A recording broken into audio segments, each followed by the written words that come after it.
Hello everyone, welcome back. I am Kris. This video was sponsored by YouBuyWeRush. This is Quranic Themes 1, The Straight Path by Shaykh Hasan Ali. I hope I'm getting the name right. I click that thumbs up button. You can do the same for me. That helps out tremendously. Subscribe to the channel if you'd like. You can request a video. It takes a little bit longer to get to, but if you want to see your name sponsoring that video, then you just click the thanks button, donate to the channel, and recommend a video. This will probably be a 20-minute video or so. So before we get started, I just want to say, let's get started. Allah said, فَتَقْعُدَ مَلُومًا مَحْسُورًا. Otherwise you're going to sit down being someone who's blamed or someone who's actually, regretting what they did. Why? Because Allah's called us for a balance. You spend, you keep some. You spend, you keep some. You save some, you spend some. Subhanallah, some people, I don't understand them. People sometimes don't even get the balance right with saving. Some people, saving means that you save, you never spend from that place again. Like from the savings that you got, you never spend from that. When you need to spend, that's why you saved, right? I disagree. Not always. Sometimes you save because you're saving for a retirement. Sometimes you save so that, yes, you do have money in case of an emergency, but just because you save, it doesn't necessarily mean that you're saving for blah, blah, blah, blah, insert reason. Sometimes you're saving for 30 years from now. But I understand what he's saying. Why did you save? You saved so that you could be in your grave and everybody else could spend your money? Do you guys understand or not? I was in India with my Shaykh and we were taking a journey from... Is it bad to want to leave your family money to cover costs of things and then put some money in their pocket? It's better than leaving them with debt. I know about that. Paying out $23,000. Yeah, I get it. I was given money to cover it, yeah, but if I didn't, I wouldn't be in this house. It would be gone. From UP to Delhi, okay? So the money for a good first class carriage of a train service, and they've got some good trains out there, yeah? MashaAllah, better than what I've seen in this country, bruv. Yeah, I'll be honest with you. The first class is really good. Anyway, so they've got a really good carriage you can get with, cushion seats and private cabin and everything for, guess what? About £4, okay? It's about 400 rupees or something over there. And there was a man amongst us who had the money to spend that. The rest of them were a bit poor, so they went by bus. I went by train, my Shaykh went by train. And this man who had the money, he decided to go by bus. Now, if you go by bus, you're gonna have a very rough ride. Okay, it's gonna be a longer journey, rough ride. And how much is he gonna save? He's just gonna save a couple of pounds. And he was gonna go on the bus, and he actually went on the bus, and the Shaykh said to him, he said, listen, why did you save your money in your life? What's the point of saving your money? If you can't use your money when you need to use your money, then what's the point of saving? And some people are the opposite. They never save. La hawla wa la quwwata, they never save anything. They never have anything for the rainy days again. The balance is not there. Look at the Quran. The Quran says, I'll give you another verse because it talks about this balance. Allah says in Surah number 25, Surah Furqan, ayah number 67, وَالَّذِينَ إِذَا أَنفَقُوا لَمْ يُسْرِفُوا وَلَمْ يَقْتُرُوا وَكَانَ بَيْنَ ذَلِكَ قَوَامًا. Allah has said those who when they spend, they're not extravagant. They're not extravagant, nor are they stingy, but they are in between. That is the balance. We have to have a balance in terms of the way we approach people. If you're too sweet, people will swallow you. And if you're too bitter, people will spit you out. So you got to remain in between. It's a very tricky thing, okay? Remain in between. Don't ever get too sweet and don't ever get too bitter. If you're too bitter, okay?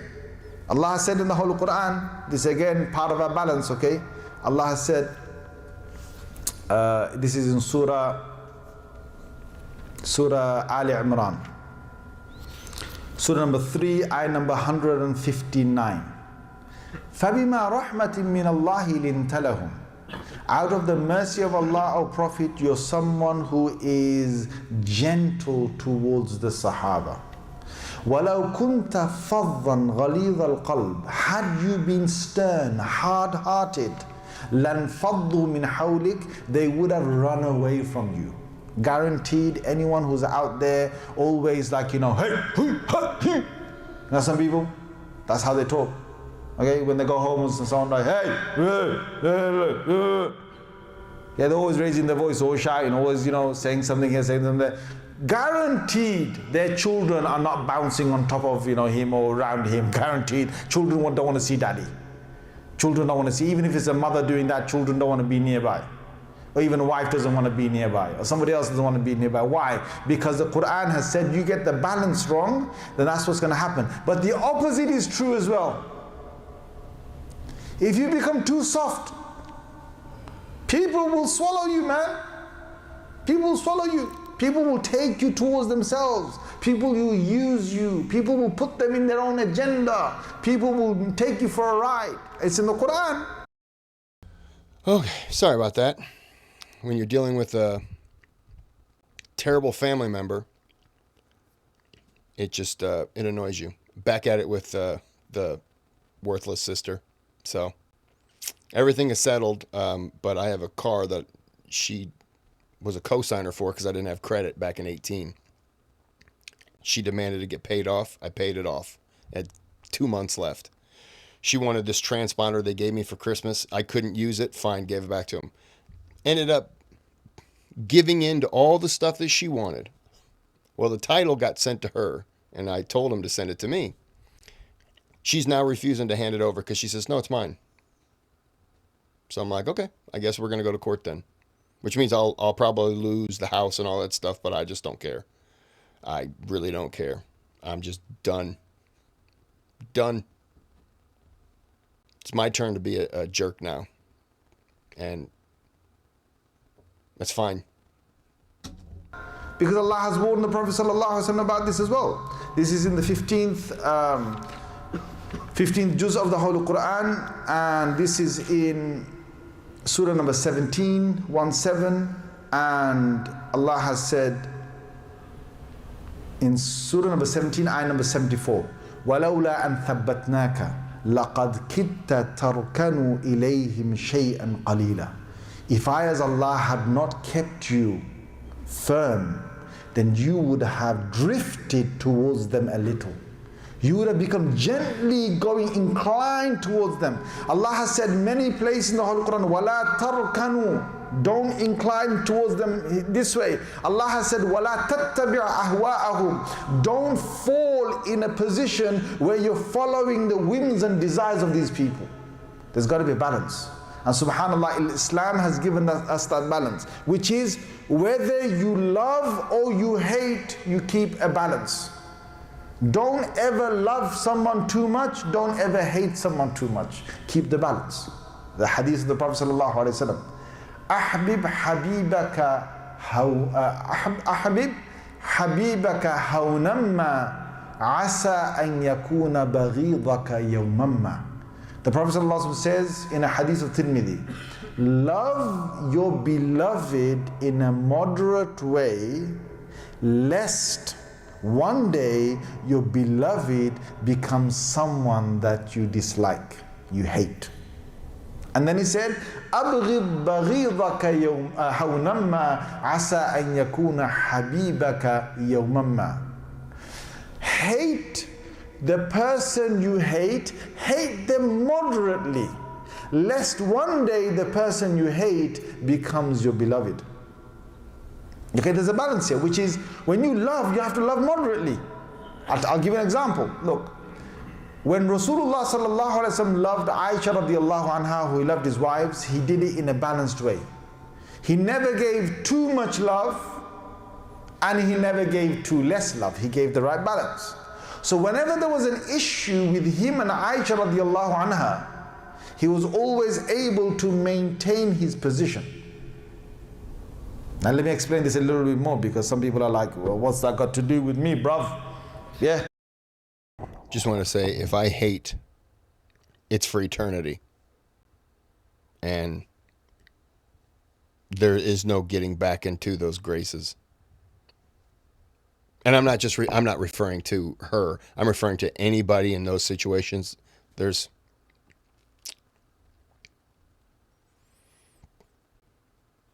four people that I hate. Like, if I found out something bad happened to them, I'd probably just think, good. There's no, like, they cross that, there's never any welcoming back for anything. They could be on their deathbed and want to apologize. I won't show up. I want nothing to do with that person. When I hate, it's for eternity. Never coming back from that. So I disagree with that part, but that's just me. Do you know that there's so many people in this Western world who are suffering because they gave too much love? You don't agree with me? Do you guys agree with me? You agree with me? No, I don't really understand. Don't know what you're talking about. But let me explain to you. The man is sitting in his home, okay? His wife is spending from his credit card or his debit card. And the man can't say nothing. You know what I'm saying? Because if the man says something, then he's not going to get any performance in the night time. Or he might have some other trouble. No, you say something. That woman, if she's doing that stuff, no. I don't want performance in the nighttime. I want peace in my lifetime. So if that's happening, no, sorry. I'm beyond interested in the nighttime action. That's just me. He might not have some, plate of food, whatever, yeah? The woman, she's home, okay? And she's given too much love to her husband. And because she's given too much love to her husband's not going to even get up from that sofa and do anything. He's just going to sit there. He's just going to sit there. Because she gave too much love. There's parents who've got their children who are... I don't know if that's too much love. I think that's just allowing laziness. And I know I say allowing laziness. She's allowed that to happen. Now, an alternative is maybe this person works a lot. They put on a lot of hours. So on their time off, they don't want to do anything. I could understand not wanting to come home and cook dinner. I'm putting in 50 plus hours. Coming home to cook dinner, which 45 minutes to an hour to cook and to eat. And then 3, 4, 5 days a week, I come up here for 90 minutes, 2 hours to knock out videos. Yeah. So on my Saturday, this is a Saturday for me. Normally I don't record on Saturdays or Sundays, but yeah, on my Saturday and Sunday, I don't want to record. I don't want to do anything. I don't even want to go out to get the mail. I do got a long driveway. I do have a long driveway, sorry. But yeah, I don't want to do anything. Playing these games, electronic games, and they say, hey, finish, time's up. And the child, I'm finishing. And they can't get them to finish. They're just playing and playing and playing. Are you going to finish? Come on. Are you going to finish? Another half an hour gone, 45 minutes gone, 15 minutes gone. Why? Because you gave too much love. What's the excuse then for a woman who wants to spend her time getting ready to go out? I'll be ready in 15, 20 minutes. And an hour and a half later, you're like, so we're not doing this? Or is that giving too much love? I don't, by the way. When those moments happen, I'm like, hey, I'll pick you up at 7:30. And I get there and I'm still getting ready. I'm like, okay, how long? 5 minutes. I give them 5 minutes.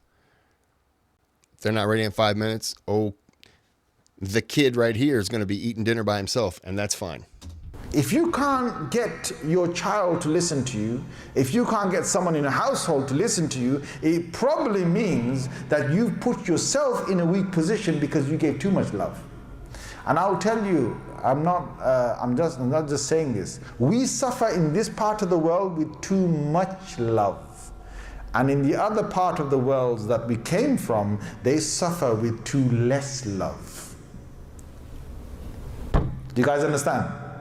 You guys understand or not? Yeah, if you visited those places, you know that they don't care about anything. All right? Kid not listening, padash! End of story. You know, everything's solved. Yeah? Someone not listening, padash! Finished, it's done. Yeah, whether it's the wife or somebody else, they just know how to do that. And they've got less love in some of the habits on that side, and we've got too much love on this side, and we're both suffering for different reasons.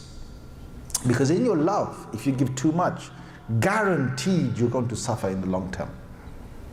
There are people who've told me this. There's a man from Edmonton, here, Edmonton. A man rang me last year, he told me how much he gave to his, he said, look, I've given this to my wife and I gave this to my wife, and she's got a comfortable house here, and I'm working, I'm doing this shift and that shift, and she wanted this, I gave that to her, she wanted that, I gave that to her, and then after a few years she wanted this and I gave that, and so on and so on, and I've got a few kids in between, and yes, I'm giving her enough money to look after the kids, look after herself, and one day, after many, many years, she tells him that, she's not happy. I'm like, what do you mean she's not happy? What are you talking about she's not happy? No, she's not happy. And when I spoke to him for 45 minutes, and I asked this question and that question and that question, and I said, bruv, I'll tell you what your problem is. Your problem is you made it too sweet. If you make it too sweet, then the mouth doesn't want to taste anything sour. If you make it too sour, then, it's, something else might not taste that nice. You can't, you've got to have that balance. You gave too much. Being, a good husband or whatever, you gave, and then the next thing came around and you got that, and the next thing came around and you got that. But maybe you couldn't afford something and then she wasn't happy, or just she kept getting all these things and now eventually she's not happy because she can't find anything else to satisfy her in terms of material items. I know people who go through that. And then it always ends up coming out that they break up or they get separated or whatever. And I always think, and what I always hear is, yeah, I'm not a good provider. And I'm like, you paid the rent, you paid the car, you got her this, you got her that, you got her a bag, you got her this. Suddenly you pushed back a little bit, I don't have money, or maybe she didn't say anything to you because communication's key and she didn't bring it up. And now suddenly you're the bad person. It doesn't make any sense. But I've seen it happen.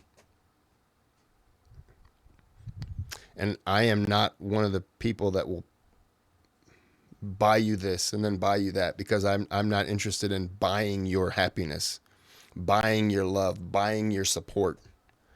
No. If I buy you something, I'm expecting something in return. If I don't get anything in return, then I know that this isn't a partnership I want any part in. This got derailed a little bit. So, sorry. So you've given too much. Now you're going to have to curtail this whole thing back. And subhanAllah, the Quran, when it talked about us having the straight path, it meant a balance even in our emotions. Even when you're angry, be balanced. If you look at Rasulullah sallallahu alaihi wasallam and his anger, he was balanced. And many of us need to learn from this. Because some of us, when we get angry, then it's like, oh, we're Incredible Hulk. Destroy stuff.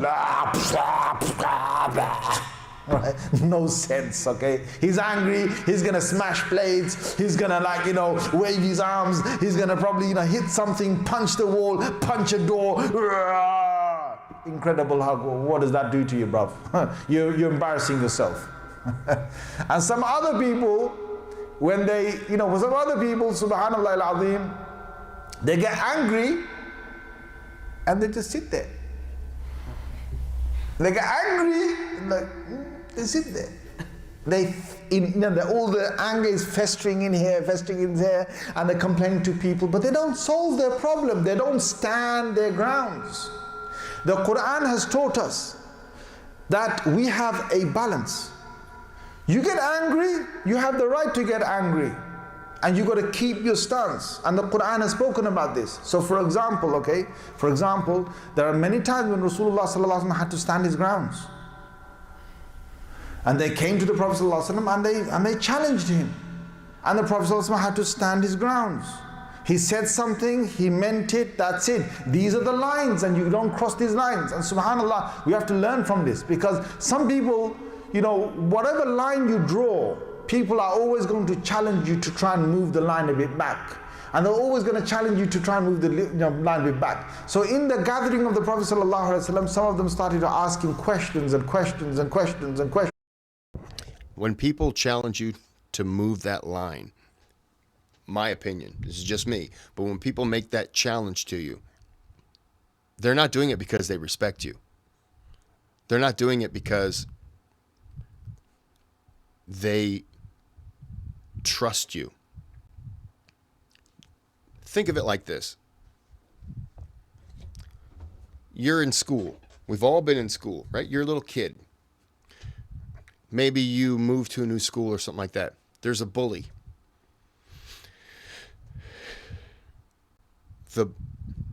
How do I phrase this? You are in the hallway, right? Hey, the bully walks by and says something like, "Oh, nice shoes, stupid," or, "Oh, those are stupid pants," and you just, whatever. Because it doesn't mean anything to you. And then maybe a few days later, get your ear flicked. Why did I actually flick my own ear? That's stupid. I just bullied myself. You get your ear flicked, or they bump into your shoulder and they just, "Oh, my fault." But they just look at you and they're like, "Oh, my fault." And you don't say anything. All you're doing to you, you're just being nice. You're new, whatever. I'm just trying to go to school, man. But what that bully's doing, that bully doesn't know who you are, especially if you're a new kid. I went to 7 schools in 12 years. So I'm speaking from knowledge. The bully doesn't know who you are. The bully doesn't know if he bumps into you on day one, you could knock him out or give him a severe beating in front of all of his friends. And bullies don't want to get beat up. So bullies test you in phases. It's just like this. The people who see if they can push that line, they do it in phases. It could be an insult. It could be then a bump or a hit on the shoulder. And then it's knocking books out of your hand. And then maybe it's going into your pocket to see if you have money. And in the bully's mind, he's testing you and realizing, yeah, he's soft. I could beat him up if I have to. But he's testing you. He has to make sure that you're a weakling. Because if you're strong and, he flicks your ear, you might look at him and say, that was it. That was your chance. So I hope you enjoyed it, but that was the last one you got. The next time, you're going to be picking your teeth up off the floor. That's it. And this is coming from a kid who said that to a bully in a new school, and everyone looked at me like I was either insane or I was crazy because I didn't know who he was. But this kid could have probably stomped me out, but I just had to put that up there like, oh. I did it again. The ear flick was what happened to me. And I kind of looked at him and he went, "What?" And right then I knew, okay, you You got to stand your ground now. So when people push those lines, you got to stop. I don't mean you got to hit them. You got to stop it right then, verbally. If they're trying to push a line, you just got to let them know, I've already expressed this, whatever it is. You don't respect it, that's fine. But if you want to escalate it, we'll go to a place that you're not going to be comfortable with. But it's something that I will be.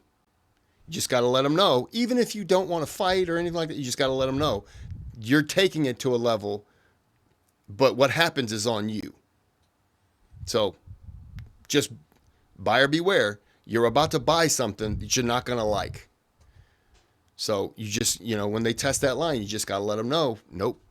And I'm not saying, trust me, I could fight every person on the planet. I'd probably lose 99% of the time. But you have to put yourself in a position where I'm not going to allow someone to stomp on me. I'm not a welcome mat at someone's front door. You're not going to wipe your feet off on me. You're not going to treat me like you're better than me, because you have to understand most people who are in these situations that are pushing like bully type things, it's in phases, as I said, and they're sizing you up. And a bully's not going to walk up to you, as I said, on day one and just push you, because you could clock them. Bullies are weak. People who do this stuff are weak. And you have to remember that. You don't have to come in like, boy, I'll do it. Don't push it to that limit. But just, okay, that was your one. Congratulations. I hope it was worth it. But the next time, you're not going to like it. You just won't like it. And just have a good day. Just, but you can't, those people who test that lines just don't respect you. And if they're testing those lines, then they have already done things, said things, acted around other people, insulted you, whatever. They've done things to build their own confidence up, to push you. And you got to let it, you don't have to like lose your mind about it, but you just have to be aware of it. Just, and then they've got the silly questions. Now there's a balance here. When you're asking questions, yes, certain questions are in the Quran. وَيَسْأَلُونَكَ عَنِ الْخَمْرِ وَالْمَيْسِرِ. They're asking you about intoxicants and gambling. This is a valid question. And the Prophet ﷺ gave an answer through the Quran. وَيَسْأَلُونَكَ عَنِ الْيَتَامَى. They're asking you about the orphans. And the Quran gave an answer for that. وَيَسْأَلُونَكَ عَنِ الْمَحِيضِ. They're asking you a question about women and their menstruation. The Quran answered that. These are valid questions. But then one day, as they're getting to ask questions, and questions, one day they got to silly questions, and one of them said, in the gathering of the Prophet ﷺ, one of them said, "Oh Messenger of Allah, I've got a question." What's your question? Is my father my real father? When people cross the line, yeah? Is my father my real father? And then Allah, set the record straight. Allah said, Surah Ma'idah, Surah number 5, ayah number 101. Ya ayyuhalladhina amanu, O you who believe, la tas'alu an ashya, don't ask about certain things. In tubda lakum tasukkum, if it was revealed to you, you would have dark faces. Meaning that if I now get it out of my messenger's mouth that your father wasn't your real father. Can you imagine, like, oh, Messenger of Allah is my father, my real father? And if the Prophet said, no, oh my God, how are you going to live your life after this? How are you going to live your life after this? So the Quran was telling us that, be balanced in terms of, the boundaries that we have with one another. You've got to keep your mark. And the Quran was clear. And Rasulullah ﷺ here, he stood his grounds. But then what happened is, when you have a situation like this, every time people try to knock you this way, knock you this way, they'll come back that way and they'll try to knock that way. All right? And sometimes what happens is you keep your grounds. They couldn't knock you this way. They couldn't knock you that way. So now they don't even want to engage with you. It's happened. So what happened after this was, now the Sahaba was scared. That, oh my God, nobody's asking questions. People were scared to ask questions. So what kind of a question is going to be the right question to ask? All right. So then Allah sent Jibreel alayhi salam to come down, and that's where we had the whole incident of the Hadith Jibreel, where Jibreel alayhi salam came down in the form of a man. He came to Rasulullah sallallahu alaihi wasallam. He sat in front of him. He asked a number of questions. What is Islam? What is Iman? What is Ihsan? Okay, that whole thing happened after an incident like this because Sahaba were not asking, and then they were encouraged again to ask questions. Okay, now you've got to stand your grounds, but you'll know that certain people will push you this way, push you that way, but you've got to stand in the middle. I will tell you one thing, that we're living in a very liberal world. Okay, this side of the world, the Western world we're living in, is a very liberal type of world, and a lot of people have not got the balance right with their lives. A lot of people have not got the balance with their lives, because we're in a sphere, we're in an environment where everything's sort of skewed to the left, and a lot of people are not understanding. Like, for example, the capitalist society. Right? We live in a capitalist society. You have to understand this. We live in a world where money is everywhere and everything is money. So this has nothing to do with what he's saying, but it is, in a way, with the capitalist society. So I saw this YouTube short, and it was on Joe Rogan's podcast, and I don't know the guy. I got a Detroit Lions blanket on this chair, and sometimes it falls down and I feel it hunch up behind my back. So when I lean back, it pushes, it kind of knots up. That's not what I was going to say. Sorry. So this guy works at a pharmacy, and he said, for diabetics, metformin is something that you have. It costs him $2 to get it from the pharmaceutical companies. He marks it up, sells it for $4. So, he's enough to buy another one and make $2 profit, right? $4 is still very reasonable if it's a month's supply, I think. Very reasonable. But if you walk in with insurance and you slap down your insurance card with certain insurance, but he just gave a copay, instead of paying $4 with no insurance, scans it, you now pay $10.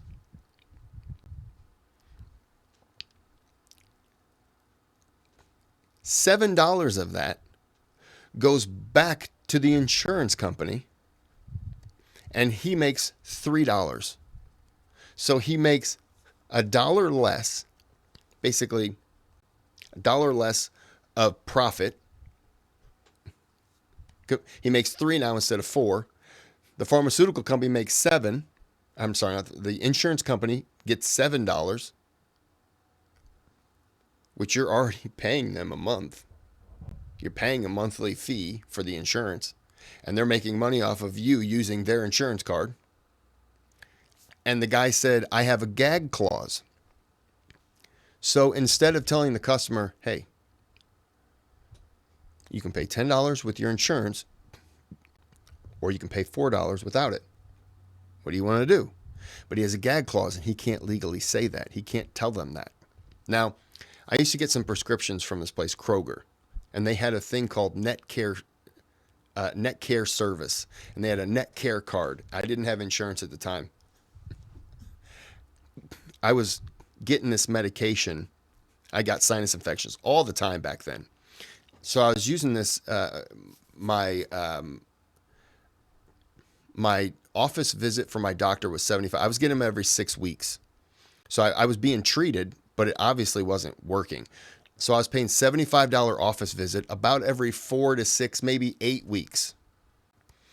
Then he sends me to Kroger to get a prescription filled. I get 2 prescriptions. Then I have to buy an over-the-counter thing.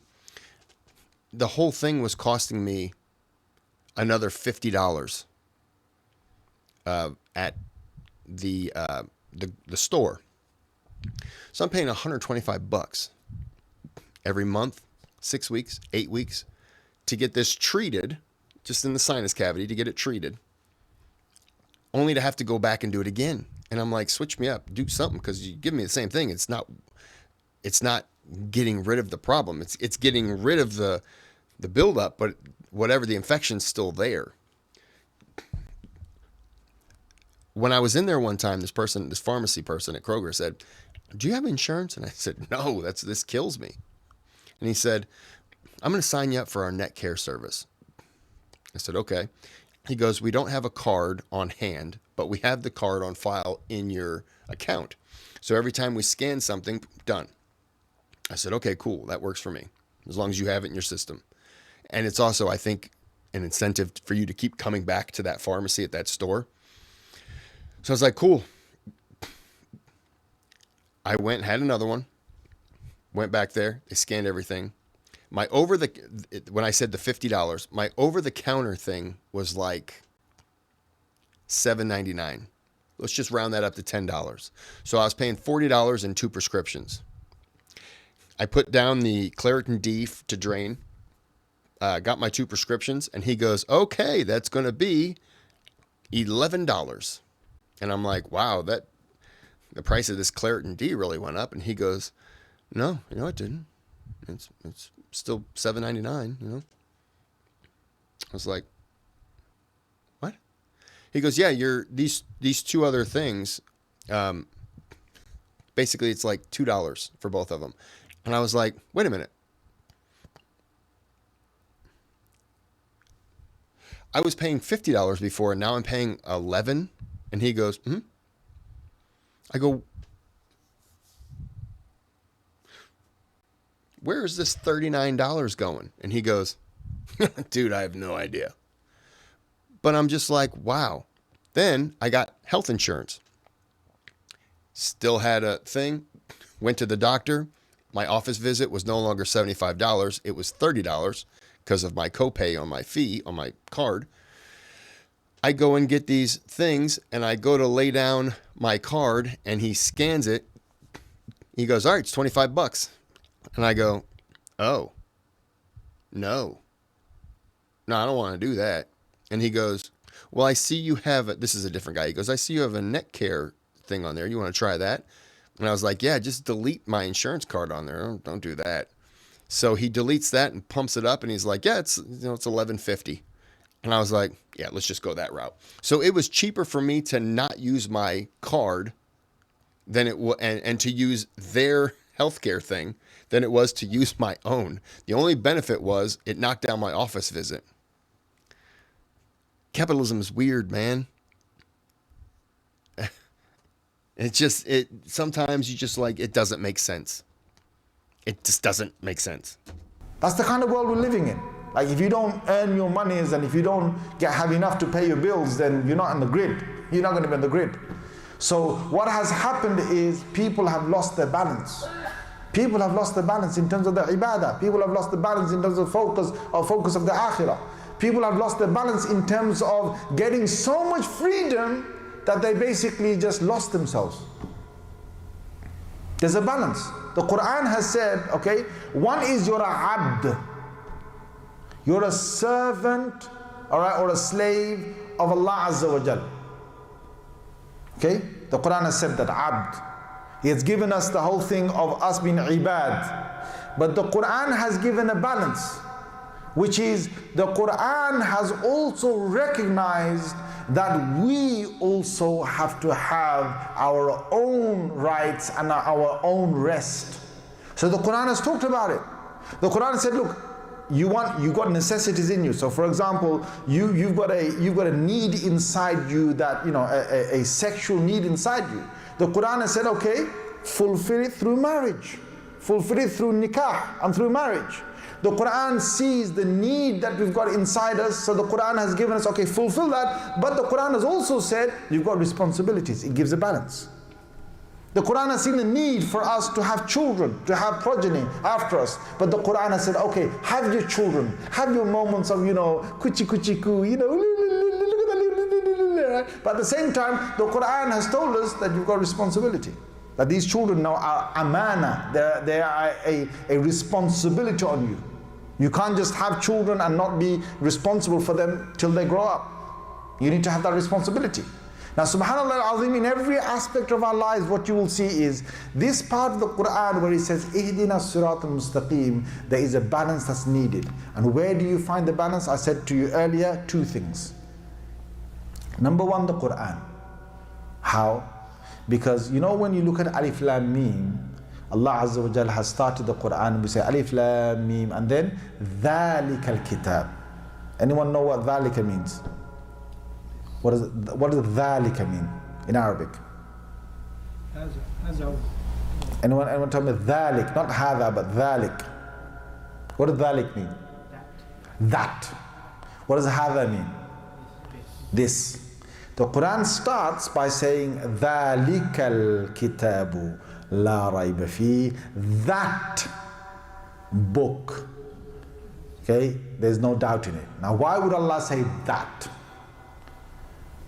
One of the best tafsirs of this is ذَلِكَ, that. That sirat al-mustaqim. That straight path. That straight path, sirat al-mustaqim, you were asking for from Allah Azza wa Jal is al-kitab la rayba fi, the book, there is no doubt. This is the book, there is no doubt in. Why? That sirat al-mustaqim is now from Alif Lam Mim to the end of the book. That sirat al-mustaqim is this book. Every guidance that you need is in this book.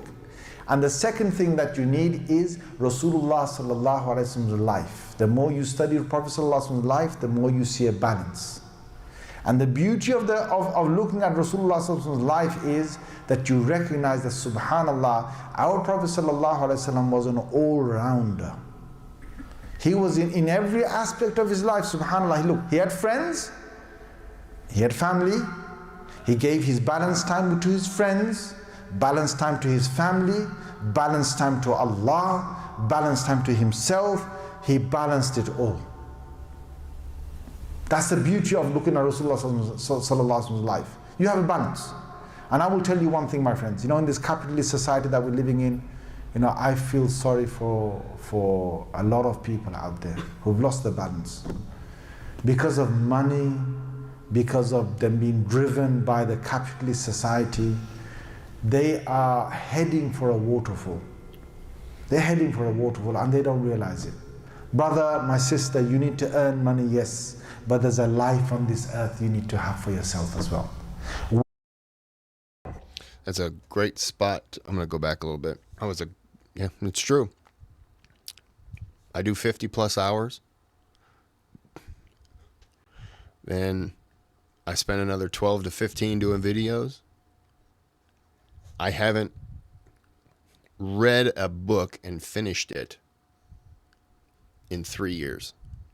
Since I started my channel, I have not actually read. I've listened to audiobooks at work, but I have not actually read a physical book in 3 years. And that eats at me. But I don't want to read. After I'm done with all this, I just want to flop on the couch and just...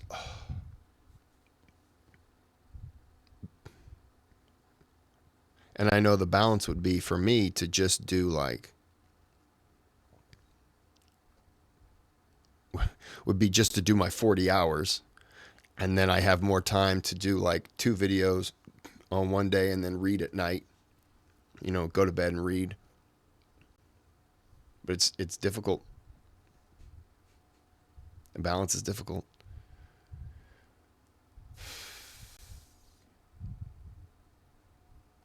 The only thing I can really do is to quit my job so I can read during the day and then do videos at night. I'm joking. All right. We're going to end this here. We'll be back with part 3. But until then, have a good day. Have a good night. Remember, balance is key. He's very right. Bye-bye.